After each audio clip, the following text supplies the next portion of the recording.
Hey dear friends, this is doctor Preeti Batra और अपने इस चैनल पर बात करते हैं हम लॉ ऑफ रेजोनेंस की, मैनिफेस्टेशन की एंड लॉ ऑफ अट्रैक्शन की। आज हम बात करने वाले हैं कि क्वांटम शिफ्ट के लिए अपने आप को रेडी कैसे करना है।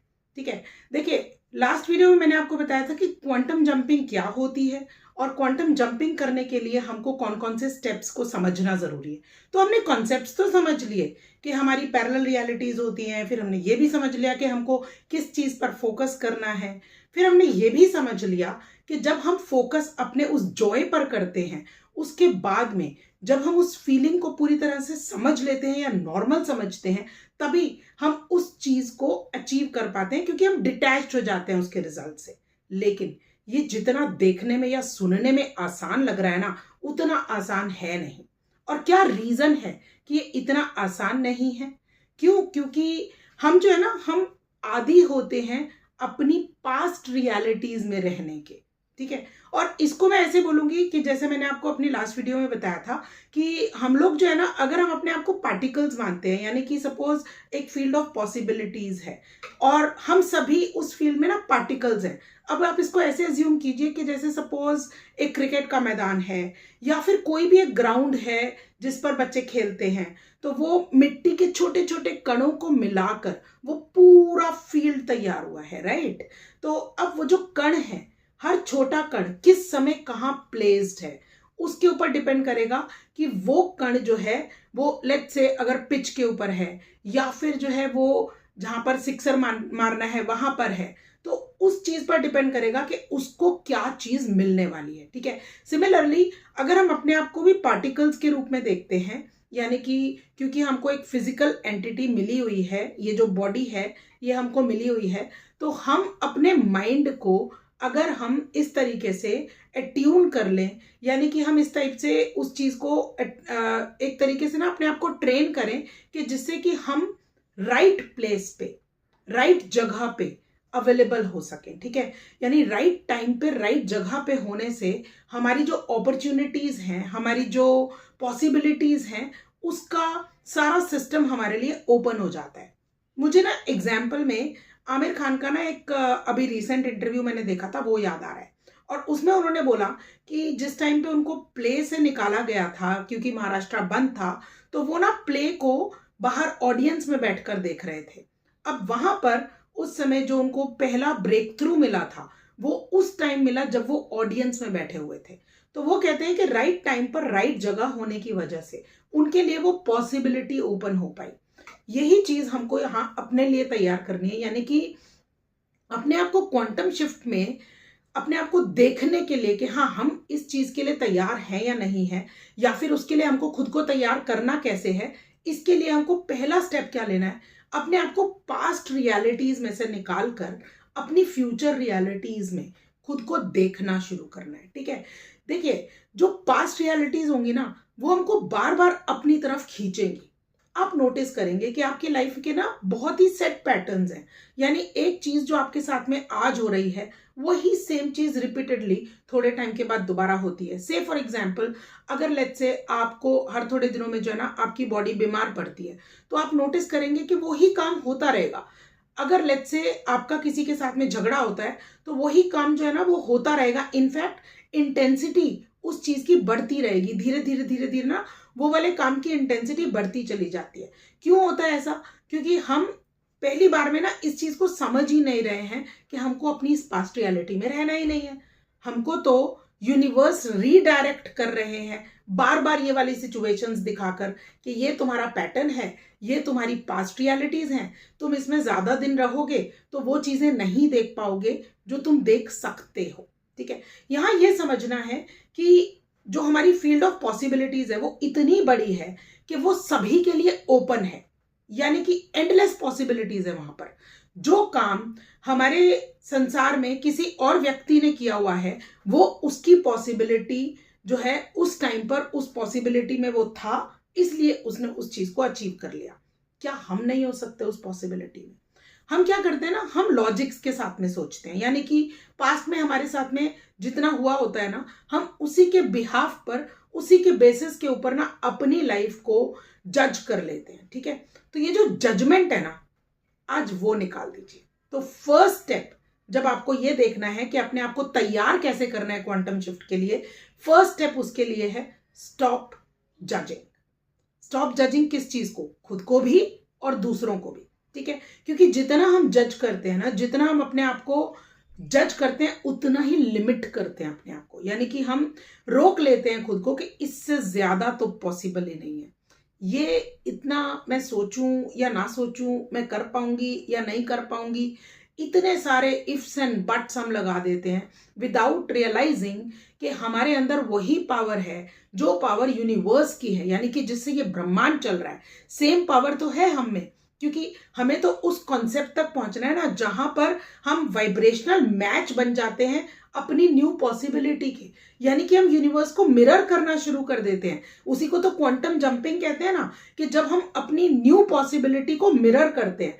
अब ये चीज हमको यहां नोटिस करनी है कि अगर हम ये चीज अभी नहीं कर पा रहे हैं तो क्यों नहीं कर पा रहे हैं? क्योंकि शायद हम लॉजिक्स में सोच रहे हैं, शायद हम पास्ट रियलिटीज के बारे में सोच रहे हैं, शायद हमने अपने आप को ना जज करके बहुत ही स्मॉल डायमेंशंस में रखा हुआ है, ठीक है? स्मॉल डायमेंशंस में रखा हुआ है हमने ये सोच के कि ये तो पॉसिबल ही नहीं है। तो अपने इस जजमेंट को आज से करना बंद कर दीजिए। अपने बारे में कुछ भी जज करना बंद कर दीजिए। मुझसे ये नहीं हो सकता, मुझसे ऐसा नहीं हो सकता, मुझसे वैसा नहीं हो सकता, क्योंकि हमारे दिमाग में ये ऐसा या वैसा या कॉन्फिडेंट नहीं हो या ये चीज नहीं हो सकती है, फलाना ढिमकाना, ये क्यों आती है? क्योंकि हम बैक स्टोरीज लेके चल रहे होते हैं हमारे माइंड के अंदर कि अरे पिछली बार ना ऐसा हो गया था, अरे जब मैं छोटी थी ना तो मेरे हिस्ट्री टीचर ने मुझे डांट दिया था, या मुझे मेरे पीटी टीचर ने मुझे डांट दिया था, उन्होंने मुझसे ऐसा बोल दिया था या वैसा बोल दिया था, तो उन्होंने मुझे ये बोल दिया कि मेरे अंदर कॉन्फिडेंस नहीं है, एटसेट्रा एटसेट्रा एटसेट्रा। कितने सारे लॉजिक्स हम लगाते हैं अपने माइंड के अंदर ही। मतलब हम एक अगर अपनी नई पॉसिबिलिटी के बारे में सोचते हैं ना, तो हमारा पहला थॉट जो हमको नई पॉसिबिलिटी दिखा रहा है, उसके रिएक्शंस, हमारे इस क्रिया की यानी कि इस थॉट की जो रिएक्शंस हैं, वो हमारा मन हमको दे रहा होता है। और हमारा मन कहाँ से उठा के दे रहा होता है? पीछे से उठा के, बैक स्टोरीज से, हमारे बिलीफ सिस्टम से, हमारे जो मेमोरीज हैं वहां से निकाल के दे रहा होता है। तो हमारे पास्ट एक्सपीरियंसेस, मेमोरीज और बिलीफ सिस्टम से हमारे पास में बार बार हमारी जजमेंट्स आती हैं। तो सबसे पहला काम हमको करना है स्टॉप जजिंग योरसेल्फ, ठीक है? सेकंड काम हमको ये करना है कि वेलकम द क्योस। अब आप बहुत हैरान होंगे, ये क्या मतलब हुआ? अब आप खुद सोचिए ना कि जब भी कहीं पर भी कोई भी चेंज आता है तो क्योस लेके आता है ना, क्योंकि क्योस के बाद ही तो हम इवॉल्व होते हैं। क्योस आना क्यों जरूरी है? देखिए, जब तक आप इस प्रेजेंट सिचुएशन में रहेंगे, प्रेजेंट रिजल्ट्स ही आपको मिलेंगे। यानी कि वही लोग जिनके साथ आप डील कर रहे हैं, वही टाइप की हैबिट्स जिनके साथ में जैसे आप कल सोच रहे थे वैसा ही आज सोच रहे हैं। तो अगर हम सेम काम रोज करेंगे तो रिजल्ट्स भी हमको सेम ही मिलेंगे। तो अगर अपने आप को तैयार करना है ना क्वांटम शिफ्ट के लिए, तो आने दो, टेंशन आने दो। ये जो टेंशन है ना, ये लॉ ऑफ डिसरप्शन की वजह से आ रही है, यानी कि आपकी प्रेजेंट रियलिटी को ब्रेक करने के लिए आ रही है। ये जो भी कोई प्रॉब्लम आ रही है, जो आपको you can perceive it as problem, आपको दिख रहा है कि ये क्योस है, आपको दिख रहा है ये प्रॉब्लम है, but actually that is not a problem. That is something where you are disrupting your present reality. अपनी प्रेजेंट रियलिटी को तोड़ने के लिए आप इस क्योस को वेलकम कीजिए। आप ना सिर्फ ऑब्जर्व कीजिए और आप अपने आप को देखिए कि ओह, ये इस वजह से आया है, ये मुझे मेरे न्यू रियलिटी की तरफ ले जाने के लिए आया है। कोई भी आपका फेलियर हो, कोई भी आपको लेट्स से आप बहुत कोई चीज ना बहुत शिद्दत से चाहते हो लेकिन वो पूरी नहीं हुई, और आपको लग रहा है कि यार मैंने इतना मैनिफेस्ट किया, मैंने 369 भी किया, 555 भी किया, मैंने इतनी सारी मैनिफेस्टेशन टेक्निक्स की, अपने आप को विजुअलाइज भी किया, फिर भी ये मेरे को अचीव नहीं हुआ। तो मान के चलिए यूनिवर्स का प्लान आपके लिए कुछ और है। क्योंकि जब आप यूनिवर्स के प्लान के ऊपर सरेंडर करते हैं ना, तो आप किसी भी फेलियर को एज फेलियर नहीं देखते, क्योंकि आपने तो जजमेंट छोड़ दी है ना। फर्स्ट स्टेप है हमारा स्टॉप जजिंग। आप उसको इस रूप में देखते हैं कि ये मुझे रीडायरेक्ट कर रहा है टुवर्ड समथिंग एल्स। अब वो समथिंग एल्स क्या है? कहीं जो ये नई चीज है वो मेरी लाइफ का पर्पस तो नहीं, जहां मुझे बहुत ज्यादा जॉय मिलने वाला है। तो थर्ड स्टेप हमारा है लुक फॉर दोज एक्टिविटीज जो आपको जॉय पैदा करती हैं, जो आपकी बॉडी में ना एक झंझनाहट सी आती है, जो एक बहुत जबरदस्त हैप्पीनेस फील होती है, जो आपको ना मतलब मैं यहाँ पर अगर बात कर रही हूँ ना, तो हो सकता है मेरी जो बॉडी में इस टाइम की सेंसेशंस है ना, वो आप फील करें, क्योंकि आपको ऐसा लगेगा कि ये जो बात कर रही है ना, मुझे भी फील हो रही है। क्यों फील हो रही है? क्योंकि मुझे ये चीजें जॉय देती हैं, क्योंकि मुझे इतना मजा आता है ना, इतना मजा आता है जब मैं ये वाली बात करती हूँ। मुझे ऐसा लगता है कि जैसे मैं क्या इम्पैक्ट लोगों की लाइफ में क्रिएट कर सकती हूँ। वाओ! जब आप ये वाओ वाली फीलिंग में आते हैं ना, मतलब आपको हर चीज में वो फीलिंग आनी शुरू हो जाती है कि अगर इवन फेलियर भी आया ना, तो आपको लग रहा है यहां से मैंने कौन सा लेसन लिया है, ये मुझे लेसन बहुत जॉय दे रहा है। वाओ! और जब आपको ग्रेटफुलनेस फील होने लगती है, जब आपको लगता है कि बस मुझे ना हर चीज में मजा लेना है, मुझे इतने ब्यूटीफुल तरीके से आगे बढ़ना है ना, क्योंकि मेरी प्रेजेंट रियलिटी मेरी फ्यूचर रियलिटी के साथ में कनेक्ट तब होगी जब मैं ये 3 प्रोसेसेस को अच्छी तरह से फॉलो करूंगी। यानी कि आई स्टॉप जजिंग एनीथिंग, अपने बिहेवियर्स को, अपने जो भी इमोशंस मुझे फील हो रहे हैं उनको, या फिर इवन लोगों को भी जब मैं जज करना छोड़ दूंगी, पहली चीज। दूसरी चीज, जैसा कि मैंने आपको बताया कि जब आप जज करना छोड़ देते हैं ना, तो आपका माइंड कहाँ चला जाता है? आपका माइंड आता है आपके लॉ ऑफ डिसरप्शन पे, यानी कि अब क्या ऐसा नया क्रिएट करने वाली हूं मैं। ठीक है, अगर कोई क्योस आ रहा है, let me welcome that's okay.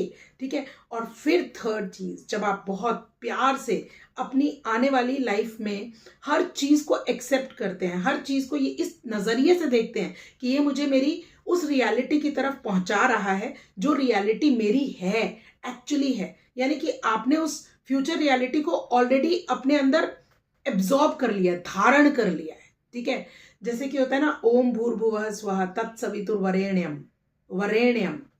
जब आप धारण कर लेते हैं अपनी न्यू रियलिटी को, ऐसे जैसे जैसे कंबल नहीं ओढ़ लेते हैं, वैसे आपने ओढ़ लिया अपनी न्यू रियलिटी, और आपको ना हर चीज उसी एंगल से दिखाई दे रही है। बस जब आप ये 3 स्टेप्स लेते हैं, then you get prepared, you are preparing yourself to take that quantum shift. ठीक है, नेक्स्ट वीडियो में मैं आपको बताऊंगी कि किस तरीके से आपको ये साइंस दिखेंगे कि आपने जो है ना वो quantum shift almost, you are just there, कैसे ये फीलिंग आएगी। ठीक है, तो अभी क्या है, आपको अपने आप को तैयार करने के लिए जज करना छोड़ना होगा और क्योस को वेलकम करना होगा। एंड थर्ड थिंग, आपको हर चीज में जॉय ढूंढना है। ठीक है, मतलब अगर कोई ऐसा भी काम हो रहा है ना जहां पर आपको लग रहा है कि इस काम में कहां से जॉय ढूंढूं, अगर आपकी आई ऑफ एप्रिसिएशन हो जाएगी ना, तो आप उस चीज में भी जॉय ढूंढ लेंगे। कोई भी ऐसा काम जहां पर आप जॉय ढूंढने के लिए अपना फोकस उस जॉय पर डालते हैं, तब आपकी लाइफ में जॉय डेफिनेटली आता है। और यही तो है ना अल्टीमेट इमोशन, क्योंकि जब भी आप कोई भी इम्पैक्ट क्रिएट करने के बारे में सोचेंगे, तो अल्टीमेटली उस इम्पैक्ट की वजह से जो फीलिंग आपको फील करनी है, वो या तो जॉय की होगी, या हार्मनी की होगी, या हैप्पीनेस की होगी, या पीस की होगी। इनमें से कौन सा इमोशन है जिसके साथ आप रेजोनेट करते हैं? प्लीज कमेंट्स में जरूर लिखिएगा कि इनमें से कौन सा इमोशन के साथ में आप बहुत ज्यादा रेजोनेट करते हैं, क्योंकि वही आपकी अल्टीमेट फीलिंग है जिसको आपने रोज प्रैक्टिस करना है। Thank you so much for watching, और प्लीज इस चैनल को सब्सक्राइब कीजिए so that I can make more videos for you. Thank you.